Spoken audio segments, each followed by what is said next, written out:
ഊന്നുകൽ, തടിക്കുളം, പേരക്കുത്ത് പ്രദേശങ്ങളിൽ കാട്ടാന ഇറങ്ങി നാശനഷ്ടം വരുത്തി. വാഴയും മറ്റ് കാർഷിക വിളകളും നശിപ്പിച്ചിട്ടുണ്ട്. ഈ പ്രദേശത്തെ പല വീട്ടുകാരും ആനശല്യം മൂലം മറ്റിടങ്ങളിലേക്ക് മാറി താമസിച്ചിരിക്കുകയാണ്.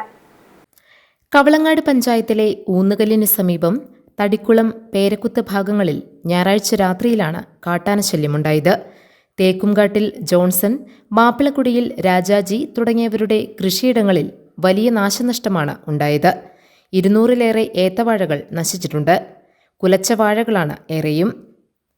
തടിക്കുളം പ്ലാന്റേഷനിൽ തമ്പടിച്ചിട്ടുള്ള ഒറ്റയാനാണ് കൃഷിയിടങ്ങളിലെത്തിയതെന്നാണ് നിഗമനമെന്ന് ഗ്രാമപഞ്ചായത്ത് അംഗം ജോഷി കുര്യാക്കോസ് പറഞ്ഞു. ഇഞ്ചത്തൊട്ടി വനത്തിൽ നിന്ന് പെരിയാർ കടന്നാണ് ആനകൾ തടിക്കുളം പ്ലാന്റേഷനിൽ എത്തുന്നത്.